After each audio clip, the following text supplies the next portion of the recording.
ഹൈന്ദവ ആരാധനാലയങ്ങളെ CPM-ഉം കോൺഗ്രസും കൊള്ളയടിക്കുന്നുവെന്നും BJP. Devaswom board ക്ഷേത്രങ്ങളിൽ ഭക്തർ സമർപ്പിച്ച സ്വർണത്തിന്റെ ഇന്നത്തെ മാറ്റ് പരിശോധിക്കണമെന്നും BJP ആവശ്യപ്പെട്ടു. CPM-ഉം കോൺഗ്രസും ഹൈന്ദവ ആരാധനാലയങ്ങൾ കൊള്ളയടിക്കുന്നതിൽ ഒരു മനസ്സാണെന്ന് BJP. കോൺഗ്രസ് നേതാവ് VA ശിവകുമാർ ദേവസ്വം മന്ത്രിയായിരുന്നപ്പോൾ വാങ്ങാത്ത പാത്രങ്ങൾക്ക് 1.5 കോടി രൂപ എഴുതിയെടുത്തിരുന്നുവെന്ന് തിരുവനന്തപുരം സൗത്ത് ജില്ലാ അധ്യക്ഷൻ മുക്കമ്പാലംബോട് ബിജു പറഞ്ഞു. കോൺഗ്രസ് വന്നാലും ഇടതുപക്ഷം വന്നാലും ഹൈന്ദവരുടെ വികാരങ്ങളെ മാനിക്കാറില്ല. കേരളത്തിൻ്റെ ഒരു ചരിത്രം അതാണ്.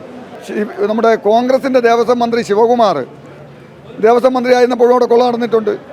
വാങ്ങാത്ത പാത്രങ്ങൾക്ക് വേണ്ടി ഏകദേശം 1.5 കോടി രൂപയോളം ശബരിമലയിൽ എഴുതിയെടുത്തിട്ടുള്ള ഒരു മന്ത്രിയാണ്.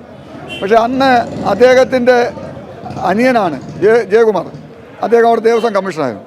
അപ്പോൾ സ്വാഭാവികമായി UDF വന്നാലും LDF വന്നാലും കേരളത്തിലെ ഹൈന്ദവ വികാരത്തെ വ്രണപ്പെടുത്തുകയാണ്. പ്രതിപക്ഷത്തിരുന്നപ്പോൾ ശബരിമലയിൽ സ്വർണ്ണക്കൊള്ള നടത്തിയവരെ ജയിലിലടയ്ക്കുമെന്ന് പറഞ്ഞവർ ഇന്ന് ഭരണപക്ഷത്തെത്തിയപ്പോൾ മൗനം പാലിക്കുന്നുവെന്നും അദ്ദേഹം കുറ്റപ്പെടുത്തി. PD സതീശൻ, രമേശ് ചെന്നിത്തല ഇവരൊക്കെ വാദോരാതെ തെരുവിൽ പ്രസംഗിച്ചു. ഞങ്ങൾ വന്നാൽ കുറ്റക്കാരെ കണ്ടുപിടിക്കും, ശബരിമല ഭഗവാന്റെ സ്വർണം കട്ടവരെ ഞങ്ങൾ ജയിലിലടയ്ക്കും. പക്ഷേ ഇന്നവർ ഒരുമിച്ചാണ് ഇരിക്കുന്നത്. ഇന്ന് ഭരണപക്ഷത്തിരിക്കുന്നവർ പ്രതിപക്ഷത്തായി, പ്രതിപക്ഷത്തിരുന്നവർ ഭരണപക്ഷത്തായി. അപ്പോൾ ഒരു നിയമസഭയ്ക്കകത്ത് ഈ രണ്ടുപേരും, അന്നത്തെ പ്രതിയും അന്ന് കണ്ടുപിടിക്കുമെന്ന് ആവശ്യപ്പെട്ടവരും രണ്ടുപേരും ഒരുമിച്ചിരിക്കുകയാണ്. പക്ഷേ അതിനെക്കുറിച്ച് മിണ്ടുന്നില്ല.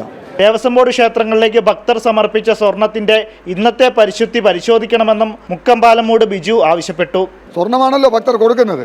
പക്ഷേ അത് ഇനി ഇരിക്കുന്നത് സ്വർണ്ണമാണോ എന്ന് പരിശോധിച്ച് രജിസ്റ്ററിൽ ബോധ്യപ്പെടുത്തണം.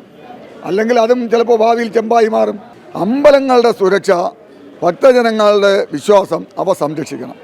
ഭക്തജനങ്ങൾ കാണിക്കയായി കൊടുക്കുന്ന ആ കാണിക്ക അത് സംരക്ഷിക്കപ്പെടണം. ജനം, തിരുവനന്തപുരം.